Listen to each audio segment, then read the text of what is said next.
So we'll start with the sale and lease back. Assume that you own a hotel, and the hotel is worth around 10 crores, and with that hotel you make 1 crore as profit. Okay, every year you make 1 crore of income from that company. So now what happens is, you feel that rather than having the hotel by yourself, you try to sell it. If you sell it, you will get 10 crore as cash. But as you have sold the hotel, how can you run the business? So you ask the same buyer, okay, you ask the buyer to lease it.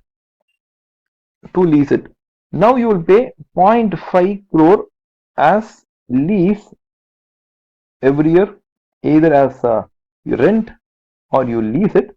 So assume that you lease it for 0.5 crore. Now what happens?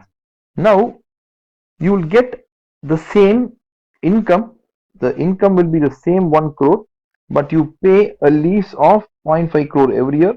So your income after lease would be 0.5 crore. But still, what happens is, you have taken the 10 crore cash is received. With this 10 crore, you can put it in further business. Okay, and you can make money. That money will be getting added to the 0.5 crore income. So this is called as sale and lease back.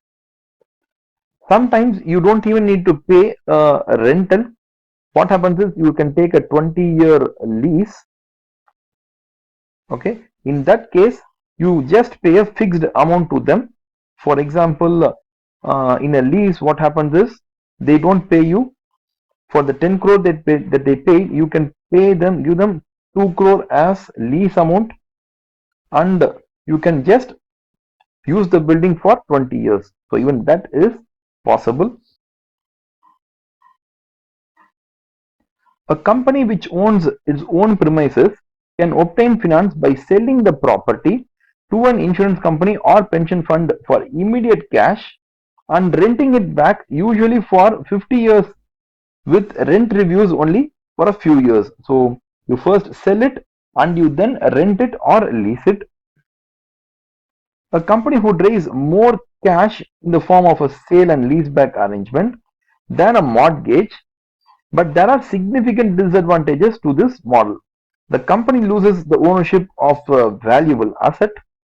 The future borrowing capacity of the firm will be reduced, because you can't, once you have got the cash, you cannot say that you can mortgage the building as a collateral, because it is already sold.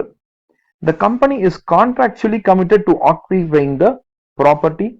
So if it's going to be a 20-year lease, there's no other way, you have to be there for 20 years lease. There will also be frequent rent revision. So the rent can also be increased periodically. So these are the problems in a sale and leaseback method. You can reach me at my website wowacademics.com, or you can also see my Quora answers. I am active in LinkedIn and in Facebook page. So you can visit at these places. If you just type Sham Prasad and Wow Academics, you will get all these links in Google search itself. And if you like this video, give a like, share to your friends, and if you feel that any points we have missed in this video, you can post it. We will try to give an answer to you in the comment section itself, or we'll also create another video for you. So thank you for watching our video.